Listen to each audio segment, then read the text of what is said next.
Alright, तो सबसे पहले congratulation Abhishek ji, sex and life मैंने देखा, इवन यहीं पर बैठ के ही देख लिया, 12 मिनट के शॉर्ट एंड स्वीट। तो उसके बारे में कुछ सबसे पहले तो बताइए कि जब आपको सबसे पहले बताया गया कि इस तरह की चीज़ें करनी है, इस तरह के सीन्स करने हैं, so what about your reaction है, आपने कितना अपने आप को कन्विंस किया, क्या कहना चाहेंगे सेक्स एंड लाइफ के बारे में? मतलब आई थिंक कीथ को मैं बहुत सालों से जानता हूँ। कीथ के साथ मेरा इतिहास ये है कि जब मैं बॉम्बे नया नया आया था तो मैं पहली कास्टिंग फिल्म थी मेरी once upon a time in Mumbai, जो मैं गौतम किशन चंदानी को असिस्ट कर रहा था। तब कीथ उसके चीफ एडी थे और ऑलमोस्ट मैं बॉम्बे छोड़ने के कगार पे था और किसी कारण से। और मुझे याद है मेरे माँ बाप आए हुए थे मुझे लेने के लिए और मेरे पास कीथ का फ़ोन आया था और he called me and he said कि एक फ़िल्म है नॉकआउट, तो उसकी कास्टिंग करेगा। एंड आई डोंट नो, मतलब अगले दिन शायद मैं शिरडी जा रहा था तो मुझे ऐसा लगा कि साईं बाबा ने मुझे कुछ एक गिफ्ट दे दिया। ही स्टॉप मी, या उन्होंने मुझे रोक लिया बॉम्बे छोड़ने से। तो Keith in fact is one of the main persons जिसकी वजह से इस वक्त मैं बॉम्बे में हूँ। तो जब उनका फ़ोन आया और मैं उनको काफ़ी सालों से जानता हूँ और वो एक शॉर्ट फिल्म बना रहे थे, तो आई थिंक वो चाहे बुरी कहानी भी बनाते तो भी मैं करता। और ये तो अच्छी कहानी थी और काफ़ी ज़्यादा, जैसे कहते हैं, एक इम्पॉर्टेंट कहानी है आजकल के सोशल मीडिया के माहौल को देखते हुए। तो नहीं, मैंने अपने आप को कन्विंस उसी टाइम कर लिया था जब मेरे पास कीथ का फ़ोन आया था। तो मैंने कहानी पढ़ने से पहले ही हाँ बोल दिया था उनको।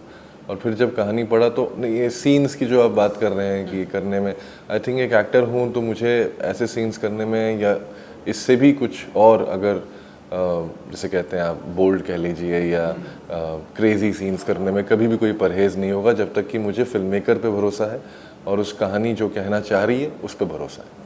जब से आपको कॉल आया तब से आपने डिसाइड कर दिया कि अब मुंबई बॉम्बे छोड़ के नहीं जाना है? जी तब से? जी ओह, जी वाह। जी, वो दैट वाज द एंड नहीं, सीरियसली, मतलब अगर कीथ का वो उस दिन फ़ोन नहीं आता तो शायद मैं शिरडी इस से वक्त सीधा? शिरडी से सीधा दिल्ली जाता। ओके, देन आपने उन्हें ये इंसिडेंट बताया? हाँ हाँ, आई थिंक कीथ को मैंने अभी कुछ दिन पहले ही मैसेज पे ये बात बताई।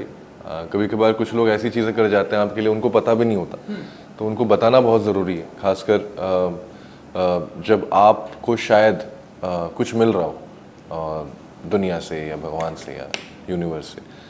तो बिल्कुल आई थिंक काफ़ी बड़ा कंट्रीब्यूशन है उनका मेरे लाइफ में। एंड सेक्स लाइफ की अगर मैं बात करूँ तो हमारा यूथ आजकल, स्पेशली यूथ जो सोशल मीडिया पर बहुत ही ज़्यादा एक्टिव हो गया। हर 2 मिनट में वो अपना सेल फोन या अपने जो भी उनका इंस्टाग्राम, फेसबुक जो भी है, वो चेक करते हैं कितने लाइक्स मिले, कितने फॉलोअर मिले, कितने, जो कि आपकी फिल्म है जिस पर है। तो कैसे देखते हैं आप ये जो यूथ जो है इस तरह बहुत ही ज़्यादा तेज़ी से अग्रसर है, उसके बारे में क्या कुछ कहना चाहेंगे? आई थिंक एक कांस्टेंट वैलिडेशन की ज़रूरत पड़ गई है आजकल की यूथ को। पहले हम लोग शायद आसपास के 4-5 दोस्तों में ही खुश रहते थे, उन्हीं से गाली सुन लेते थे, उनसे तारीफ़ सुन लेते थे। अभी हमें तारीफ़ सबसे चाहिए और गाली किसी से नहीं चाहिए। तो ये सोशल मीडिया का कमाल है, लेकिन गालियाँ भी मिलती हैं तो आपको लगता है अरे यार ये गाली क्यों दे रहा है। अब जब आप अपनी ज़िंदगी को या अपने आप को लोगों के सामने रखेंगे तो उनके कुछ ना कुछ ओपिनियंस होंगे, आपको ओपिनियंस लेने पड़ेंगे। मैं हमेशा हर किसी को बोलता हूँ कि ट्रोल से नफरत मत करो, क्योंकि वो तो है ही, वो सोसाइटी में हमेशा रहा है। आपके पीठ पीछे कुछ लोग आपके बारे में ख़राब बोलते हैं, तो अच्छा है कि आपके सामने बोल रहे हैं। तो आई थिंक कहीं ना कहीं हमें एक्सेप्ट करना चाहिए कि अगर हम सोशल मीडिया में हैं तो हमें तारीफ़ और गालियाँ दोनों मिलेंगी। लाइक्स का प्रॉब्लम या फॉलोअर्स का प्रॉब्लम है, बहुत ज़्यादा है। आई थिंक वो एक्टर्स के साथ भी ज़्यादा हो गया है। कुछ लोग अपने आप को एक्टर तब तक नहीं मानते जब तक उनके पास फॉलोअर्स ना हो, और ये बड़ी दुखद बात है, क्योंकि मैं ऐसे बहुत सारे एक्टर्स को जानता हूँ जो बहुत ही अच्छे फनकार हैं और काफ़ी अच्छा काम कर रहे हैं, लेकिन उनके दिमाग में हमेशा डाउट रहता है कि यार पता नहीं शायद मैं हिट नहीं हूँ या मुझे काम नहीं मिलेगा क्योंकि इंस्टाग्राम में फॉलोअर्स नहीं है। तो ये एक तरह का ट्रैप है। आई डोंट थिंक इंस्टाग्राम से आपके एक्टिंग करियर पे कुछ भी असर पड़ेगा या पड़ सकता है, क्योंकि अगर आपको लोग पसंद कर रहे हैं पर्दों पे, तो आपको पर्दों पे ज़रूर देखना है, पर्दे पे ज़रूर देखने आएंगे, चाहे वो छोटा पर्दा हो या बड़ा पर्दा हो। इंस्टाग्राम में आपके होने या ना होने से आई डोंट थिंक उस पर कोई असर पड़ेगा। और सबसे बड़ा एग्जाम्पल रणबीर कपूर है। आई थिंक हिंदुस्तान में इतने बड़े स्टार हैं और उनके पास कोई इंस्टाग्राम अकाउंट नहीं है, शायद एक उनके पास एक हिडन अकाउंट है जो मैंने सुना है पर आई डोंट थिंक वो इंस्टाग्राम पे एज हिमसेल्फ रहते हैं। और तब भी जनता उनकी फिल्मों को देखने जाती और इस वक्त के सबसे बड़े स्टार्स में से एक है। ऐसे हॉलीवुड में आपको बहुत सारे एग्जांपल्स मिल जाएंगे या वेस्टर्न एक्टर्स में आपको बहुत सारे एग्जांपल्स मिल जाएंगे जो इंस्टाग्राम से दूर हैं। इंस्टाग्राम एक मनी मेकिंग सोर्स है एक्टर्स के लिए, सेलिब्रिटीज़ के लिए। वो इसलिए इंस्टाग्राम पे हैं क्योंकि उनको पैसा मिलता है ब्रांड से। वो मुझे लगता है बहुत ही कम ऐसे एक्टर्स होंगे जो जेन्युइनली इंस्टाग्राम में रहना चाहते हैं या रील्स बनाना चाहते हैं या अपना कीमती वक्त किसी एक मीडियम को देना चाहते हैं। वो इसलिए देना चाहते हैं क्योंकि पैसे मिलते हैं, सिंपल सी बात। जो आम जनता है वो इस चीज़ को सीरियसली लेने लग गई है। तो बहुत लोग आई थिंक ऑब्सेस्ड हो गए हैं इस चीज़ से कि इंस्टाग्राम पे इसके इतने फॉलोअर्स लोग पैसे भी दे रहे हैं अपेरेंटली फॉलोअर्स खरीदने के लिए, लाइक्स खरीदने के लिए। तो ये कहाँ तक जाकर रुकेगा पता नहीं, लेकिन आई एम श्योर कि एक टाइम के बाद, जैसे ऑर्कुट हमारे ज़माने में काफ़ी फेमस हुआ करता था, बंद हो गया, फिर फेसबुक का एक बड़ा चलन हुआ था, अब थोड़ा फेसबुक धीरे धीरे मैं देख रहा हूँ बहुत लोग यूज़ नहीं करते हैं। क्लास वाली बात आ गई कि नहीं मैं तो फेसबुक यूज़ नहीं करता, मैं इंस्टाग्राम वाला हूँ या मैं ट्विटर वाला हूँ। ट्विटर वाले सबसे ज़्यादा इंटेलेक्चुअल होते हैं, उसके बाद इंस्टाग्राम सबसे फैशनेबल होते हैं और फेसबुक वाले सबसे बकैत होते हैं। जी। अभिषेक जी कितने मिलियन फॉलोअर चाहते हैं कि उनके अकाउंट में कितने मिलियन फॉलोअर? कम से कम 500 मिलियन। 500 मिलियन? हाँ, उससे नीचे मुझे लगता है कि मुझे खुशी नहीं मिलेगी। नहीं तो रोनाल्डो के मेसी के हैं। हाँ जी, हाँ जी। अब मतलब वही अगर आप मुझसे पूछेंगे तो बिल्कुल, अगर मिले तो उतने मिले, वरना क्या फ़ायदा। क्योंकि अगर हम 100 करोड़ की आबादी में 10 लाख, मतलब 1 मिलियन फॉलोअर कितना हो गया, 10 लाख या 2, तो मतलब 100 करोड़ की आबादी में अगर 10 लाख है तो फिर आपका परसेंटेज देखिए कितना कम है। तो आई थिंक राजपाल सर ने बड़ी कमाल बात बोली थी। उन्होंने बोला था अरे क्रिस्टियानो रोनाल्डो के जितने फॉलोअर्स हैं उतने तो यूपी के लोग अगर कर दें तो हमारा हो जाएगा।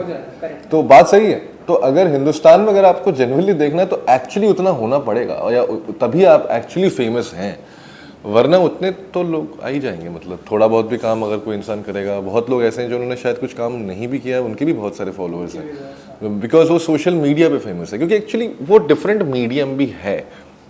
जैसे टीवी एक मीडियम है और टीवी के स्टार्स हैं, सिनेमा एक मीडियम है, फिल्म एक मीडियम है और फिल्म स्टार्स हैं, ओटीटी एक मीडियम है, ओटीटी स्टार्स है, वैसे ही इंस्टाग्राम एक मीडियम है, वहाँ इंस्टा स्टार्स हैं।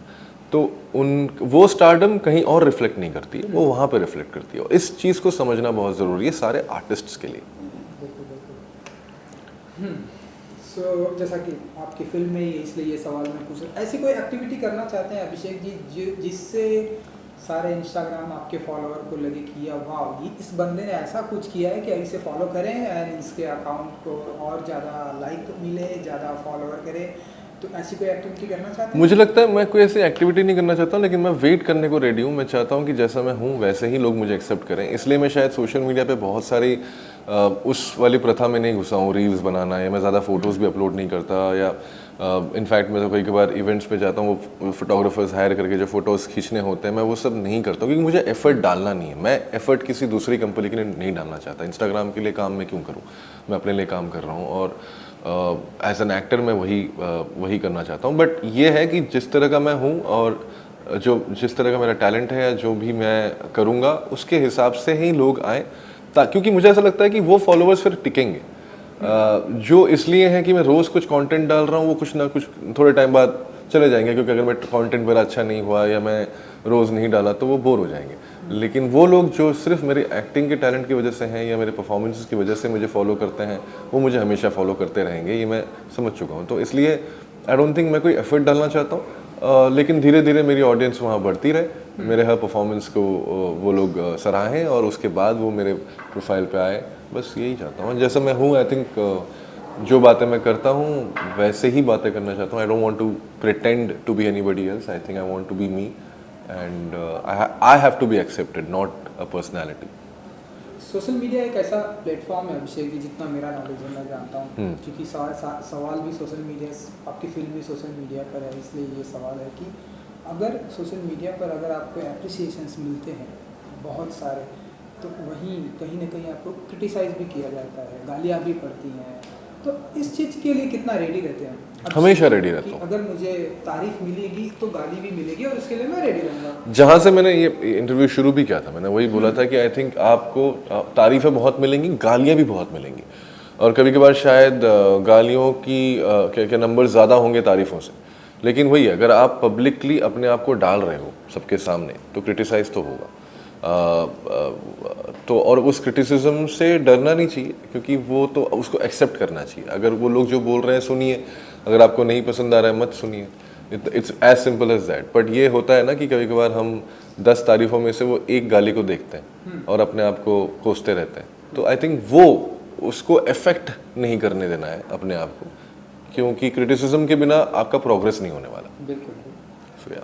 सो अभिषेक जी, कोई ऐसी प्रोफाइल है जिसे बार बार जाकर आप देखना पसंद करते हैं? उसने क्या कुछ पोस्ट किया, उसने क्या कुछ ऐसा कुछ देखना पसंद करते हैं? कोई ऐसी प्रोफाइल हमारे इंडिया की या पूरे ऑल ओवर वर्ल्ड की? नहीं, ऐसा मैं कोई, हाँ इंटरेस्टिंग सवाल है, क्योंकि ऐसा कुछ है नहीं। मतलब मैंने कभी नहीं, मैंने किसी एक व्यक्ति विशेष या कोई एक पेज, होता आपको या कोई कुछ भी? नहीं नहीं, किसी का भी पोस्ट का ना इंतज़ार रहता है, ना मैं इस तरह से कभी देखा है मैंने इंस्टाग्राम। मैं हमेशा जो भी, मतलब क्योंकि अगर आप हमें जब भी कुछ खोलेंगे तो कुछ ना कुछ नया होगा, कोई नया इन्फॉर्मेशन होगा, और उस नए इन्फॉर्मेशन के साथ आपको 10 और इन्फॉर्मेशन मिलेगी। तो एक जो रील्स देखना या क्या बोलते हैं लोगों के पोस्ट्स देखते रहना, ये एक मैगज़ीन की तरह है। तो अब मैं मैगज़ीन का वेट नहीं करता हूँ, जब वो सैलून जाता हूँ तो मैगज़ीन उठा के पढ़ लेता हूँ, वो है। ओके, क्योंकि आपने इंटरव्यू में स्टार्टिंग में आपने बहुत ही अच्छी बात बताई कि आप मुंबई छोड़ना चाहते थे। अब जब इस तरह से आपका करियर चल रहा है, भेड़िया मैंने देखा, जितनी तारीफ वरुण धवन को मिली उतनी ही तारीफ कहीं ना कहीं आपको मिली। इससे पहले भी आपने जो फिल्में की एंड अब आप आने वाले भी जो कुछ भी फिल्में करने वाले हैं, एक बहुत ही नेम एंड पॉपुलर एक्टर बन चुके हैं अब आप, अभिषेक बैनर्जी। अब कोई इरादा होता है मुंबई छोड़ने का, या अब कोई इरादा होता है कि? नहीं, आई थिंक बॉम्बे छोड़ने की तो बात ही नहीं है। ये शहर जिसे कहते हैं सपनों का शहर है, और यह सब आप सुनते हैं, वो जब आपके साथ हकीकत में होने लगता है तब आप समझते हैं। और and the city demands a lot, क्योंकि हम जैसे लोग जो घर बार छोड़ के आते हैं, परिवार से दूर रहते हैं, तो हमारे पास एक सपोर्ट सिस्टम नहीं रहता। पर समहाउ ये शहर पूरा एज ए होल आपका सपोर्ट सिस्टम बन जाता है। तो एक पॉइंट के बाद आप इस शहर को छोड़ के किसी भी जगह जाएं, दुनिया के बड़े बड़े शहरों में जाके मैं देख चुका हूँ, लेकिन जो बॉम्बे की बात है, जो यहाँ पे अपने देश की खुद के शहर की जो एक एनर्जी है, वो शायद कहीं और नहीं है। और जितना सक्सेस आपको यहाँ मिल सकता है, ग्रोइंग इकनॉमी है इंडिया की, हम लोग एक युवा देश हैं, जितना सक्सेस हमें बॉम्बे शहर में मिल सकता है, मुझे लगता है कि ये बहुत मुश्किल है किसी भी और सिटी में जाके इतना सक्सेस मिलना, और इतने बड़े पैमाने पर। तो या of course I don't think Bombay छोड़ने का तो कोई सवाल है, लेकिन हाँ ज़रूर कि चाहूँगा कि, क्योंकि मैं हमेशा आर्मी, मेरे पिताजी आर्मी बैकग्राउंड से थे, तो हमेशा अलग अलग शहरों में रहा हूँ मैं, तो मैं डेफिनेटली चाहूँगा कि मेरे 2-3 और घर हों और अलग अलग सिटीज़ में हों, इंडिया के बाहर, जहाँ पर मैं बीच बीच में जाके रह सकूँ, ताकि मैं वो, मुझे चेंज पसंद है, तो वो धीरे धीरे जिसे कहते हैं कि डेफिनेटली अपने लाइफ में लाना चाहूँगा। एम्स्टर्डम बिल्कुल, क्यों नहीं। एम्स्टर्डम में रह लूँगा, इटली में किसी कोस्टल विलेज में रह लूँगा। बिल्कुल।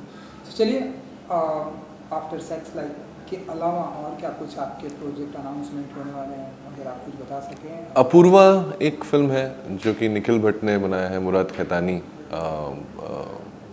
ने प्रोड्यूस किया है सिनेमन स्टूडियोज़ ने। तारा सितारिया, धैर्य, मैं राजपाल यादव, काफ़ी इंटरेस्टिंग फिल्म है, उसका इंतज़ार कर रहा हूँ मैं।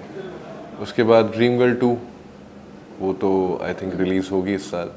स्त्री 2 की शूटिंग शुरू हो रही है, उसके साथ साथ एक और फिल्म की शूटिंग शुरू हो रही है जिसका मैं बता नहीं सकता। और राणा नायडू 2, आई थिंक ये अभी पाइपलाइन में है। और कुछ चीज़ें हैं जो मैं पढ़ रहा हूँ, देख रहा हूँ, तो लेट्स सी। तो पूरा साल बिजी रहने वाला है? मैं तो चाहता हूँ पूरी ज़िंदगी बिजी रहूँ। मैंने जैसे बच्चन सर को देखा, 81 साल की उम्र में बिजी हैं, और उतने ही एनर्जी के साथ काम करते हैं जितना कि शायद एक 18 साल का लड़का काम करता है। तो उनको देख के तो मैंने यही बोला अपने आप को कि हाँ, जब तक मैं जीऊँ मैं चाहता हूँ कि मुझे ऐसी ज़िंदगी मिले जहाँ पे मैं कभी सेट से बोर ना हूँ और काम से ना थकूँ और हमेशा इंस्पायर्ड रहूँ। लास्टली और एक सवाल कि आपने बताया कि जैसे कि रणबीर कपूर की आपने काफ़ी तारीफ की, आपने बताया कि वो इंडिया के इतने बड़े स्टार हैं, सोशल मीडिया पर नहीं है, कुछ हिडन अकाउंट होगा भी तो ठीक है, वो उनका पर्सनल। इसके अलावा कोई ऐसी पर्सनालिटी है जिनके साथ काम करने की इच्छा रखते हैं या अभी भी इंतज़ार है कि इनके साथ काम करना है मुझे, या इनके साथ काम मिलेगा, प्रोजेक्ट आएगा तो करेंगे? इसमें आपने मिस्टर बच्चन की तारीफ की कि इतनी साल उम्र में अभी भी वो काम कर रहे हैं। कमाल की बात है एक्चुअली, मतलब बहुत बहुत कुछ सीखने को मिलता है ऐसे एंटिटीज से, क्योंकि मैं बच्चन साहब को ऐसे इंसान नहीं मानता, वो मुहावरा है ना, तो हमारे देश में तो मुहावरा ही है वो। तो I think you just learn a lot from these people. And directors में मेरे बहुत सारे फेवरेट डायरेक्टर्स हैं जिनके साथ मुझे काम करना है। मुझे श्री राम राघवन के साथ काम करना है, मुझे शिवजीत सरकार के साथ काम करना है, कब करूँगा मुझे नहीं पता लेकिन करना है। मुझे जोया अख्तर के साथ काम करना है,